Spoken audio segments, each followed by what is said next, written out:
All right, my name is Sean Schafer Hennessy, and I am the artist of the night. We all have something we've lived through. Every one of us has a story, and sometimes we downplay that story. Growing up with my mom, like very, very sick, and my mom was struggling a lot to survive. And that had a huge impact on me as a musician because I was feeling all of that. And my way of doing music and playing music was to have a way to express all of that. So it was an outlet for me to express all of that emotion, right? The perseverance in it, like all the things I'd see her go through. So music to me is life.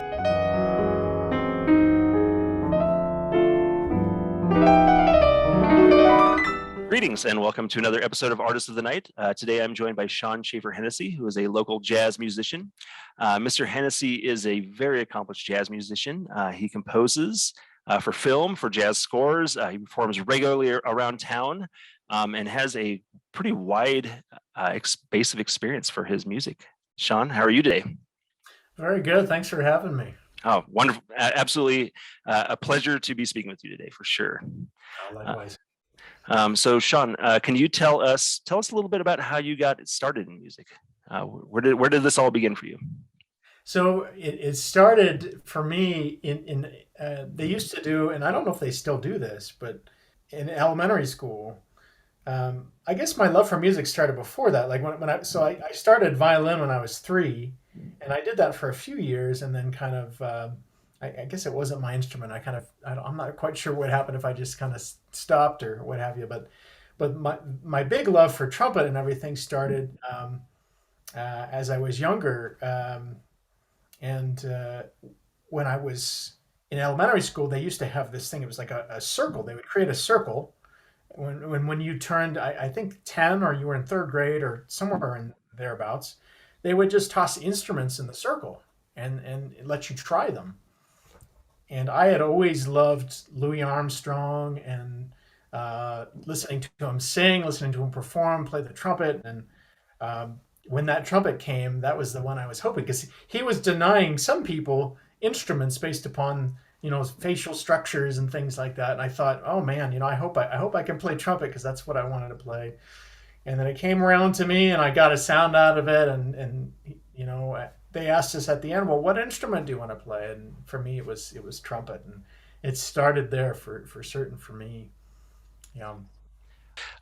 So I guess once you picked up that trumpet in that circle and began finding that you could make noise through it, or probably noise at that point, did you?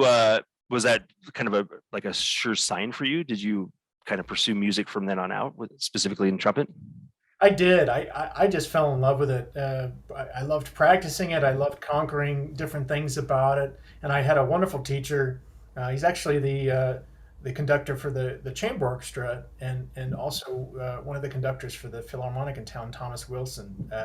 He's my first trumpet teacher, and he had such a love for the instrument and really music in general. He would send me home with, because it was back the cassette tape days, but he sent me home with cassette tapes of trumpet players, and not just trumpet players, but classical music in general. There'd be Mahler, there'd be Shostakovich, there'd be these things, and the idea would be that I'd spend the week listening to it, practicing the things, and we come back, we talk about it. And he's a really phenomenal teacher, and it really just built up that desire for music in me.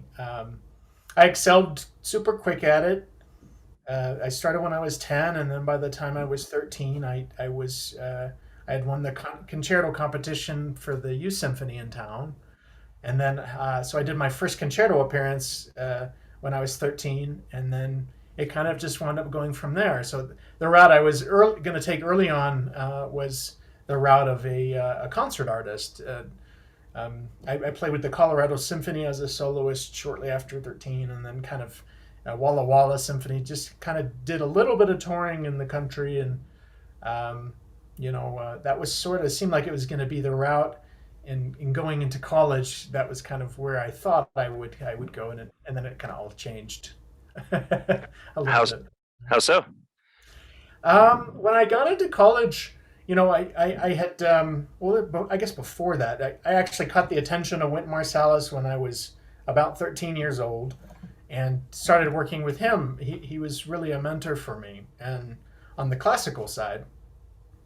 and he knew what I wanted to do. And when it got close to being college time, he had a talk with me, and he said, if I could do it all again, I wouldn't go to a conservatory. I would go to a liberal arts college because you'll learn more. You're going to learn from mathematicians and philosophers and medical folks, and right.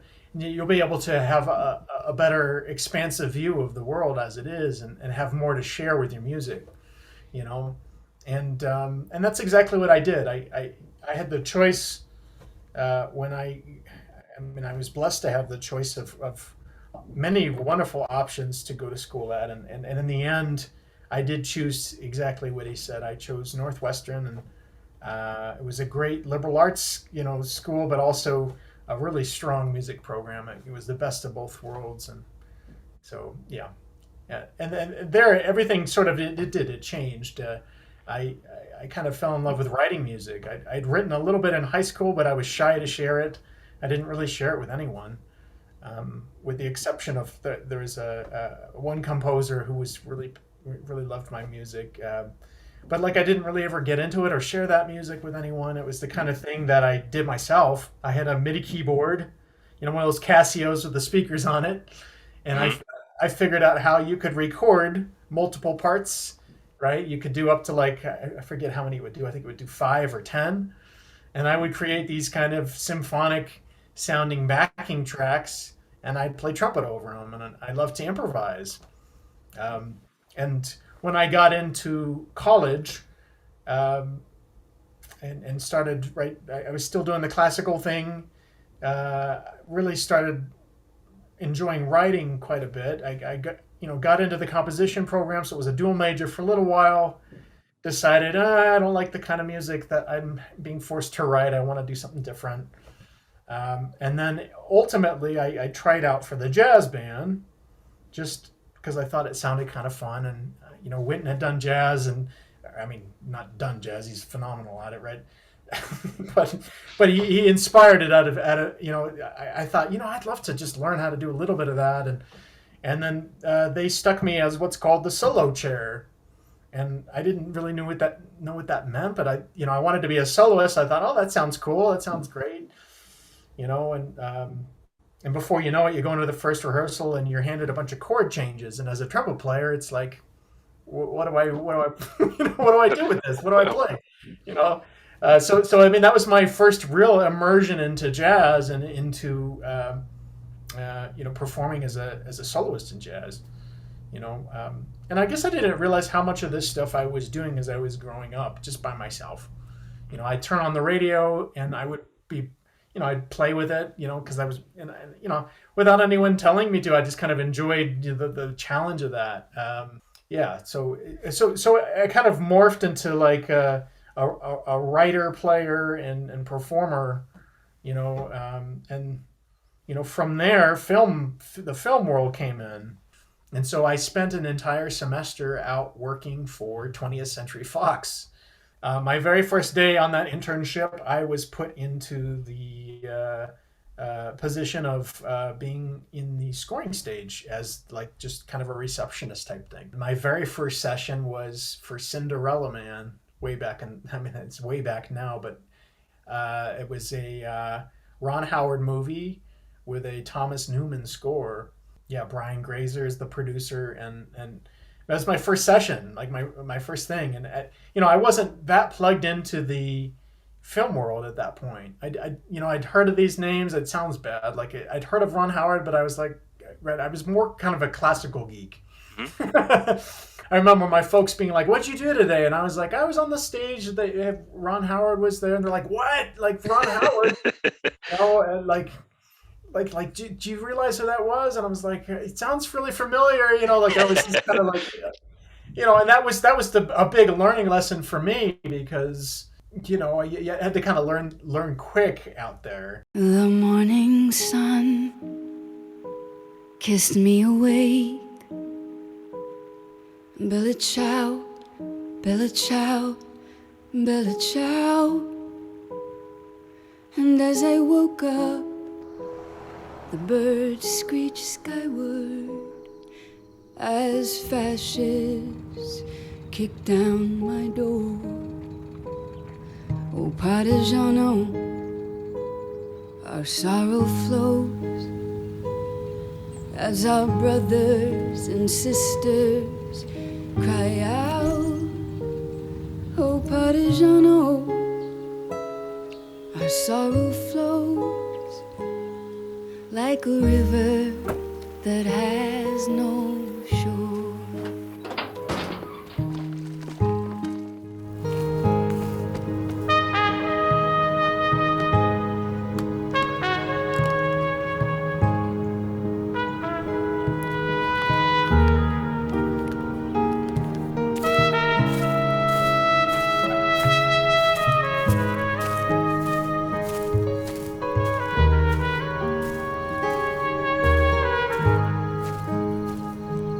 This is the flower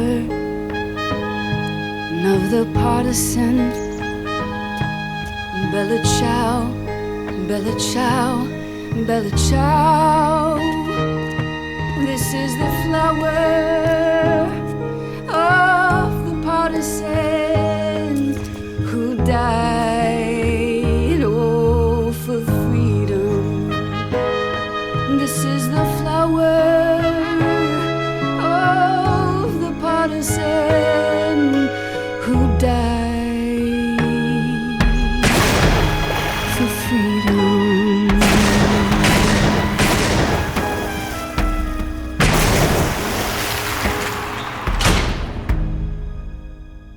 That was a COVID project, and that was entirely funded just by the director himself and people around him.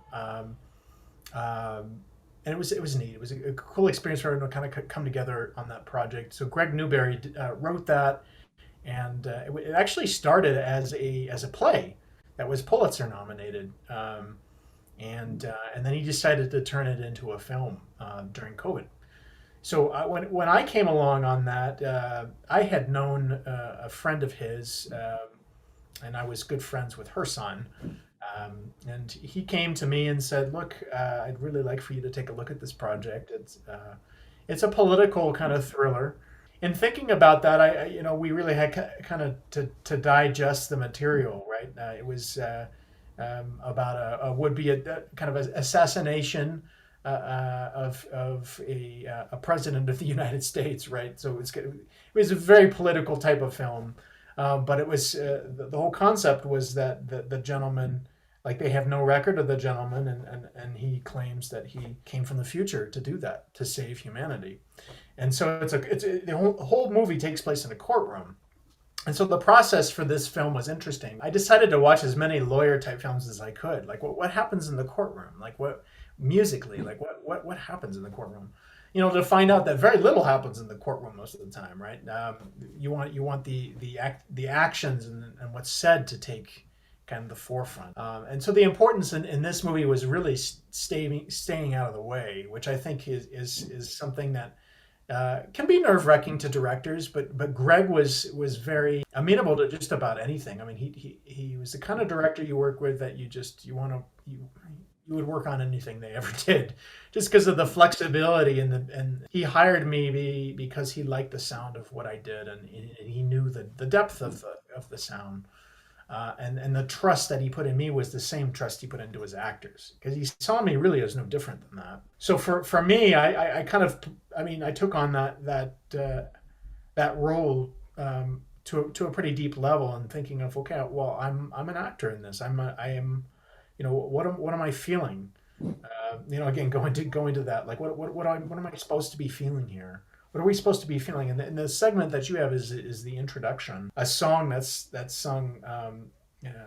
It's called Bella Ciao, right? It's always been sung by like revolutionaries across the world in different ways of doing it, right? So, but in thinking of how to orchestrate that and arrange it, and the voice and adding trumpet and adding different things to it, it was interesting. It was about being subtle, but also being intense about it at the same time, right? This location, for instance, using the method I was talking about with my phone, I would open up my recording app and then literally just hit record.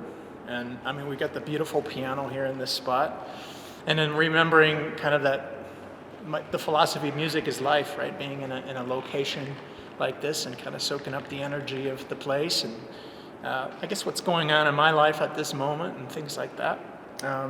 Is sort of sitting down and reflecting upon that and thinking of a way to kind of output that emotion, right? Whatever that might be. And so I guess this is in the moment. All right, let's see.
Influenced by Bach in some way, even though it doesn't really sound like Bach.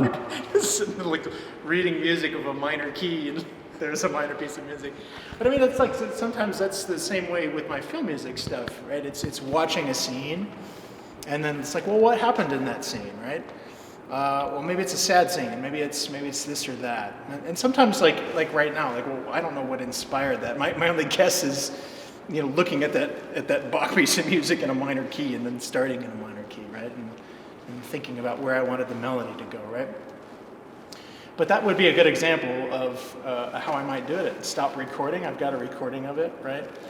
And then, you know, sometimes I'll sit and decide what I want to do with that at this point, right? This would be that one of those places. Like, well, do I turn that into a piece? Is that part of a film score? Is that part of a piece of jazz music, right? Could that be a nice kind of a cool jazz ballad? Or could I change the whole, you know, sense of it? Right, turn it into something else, like, you know, different time signatures, different keys. That's kind of one of the exciting parts to a certain degree. It's like it's almost like seeing a spark and knowing that you could turn it into something, you know, great. And that's, yeah, I enjoy, probably, like in my enjoyment of things, I would say the creation of a theme is probably my favorite part of it. Taking that theme and turning it into something is more of the analytical side, right, where you're getting more in your mind and you're thinking about, well, how am I going to do that? Who's going to play it? Who's going to do this? That side I enjoy a lot, like in my studio when I'm playing it live, you know, like, and I can record lines. I enjoy that a lot. When it's on paper, it's a little different for me. It's more it's more work. But my other favorite part is hearing it once it's done, right? And that's probably my very favorite part of it. Sean, you have a band that performs locally here in the Colorado Springs area called the Hennessey Six. Can you maybe tell us a little bit about the band and maybe how it came to be, and maybe kind of talk about your fellow performers in the group? So when I first came back to Colorado Springs, I'd known for a long time, and we've got these tremendous bands in the area and musicians in the area. And we're one of the lucky towns to have the, you know, United States Air Force Academy Band here, right? And so what happens is we get a lot of those folks that retire and they stay in Colorado. And so when I came back to Colorado Springs, I was kind of looking to play with folks that I knew could push me a lot, you know. And while I did jazz in college, never really got the opportunity to study it the way I wanted. So I kind of was craving that here. And I found Coley Joyce, who, you know, another wonderful mentor. Like I said, he's the gentleman I would talk to that I studied with him. I just thought, man, I gotta learn a little bit of what he's doing, And so I put together a group of about five, I think it was five at that time, five musicians, and we started playing, and I would do the arranging, and then what it expanded into is two of those musicians, Jason Crow and Coley Joyce, they approached me and they said, look, we have an old group that we used to do here in Colorado Springs, and we really like your sound on the trumpet, and we'd love to have you as part of it. And so we kind of turned into that for a little while. And then we pieced in the other pieces. So there were six.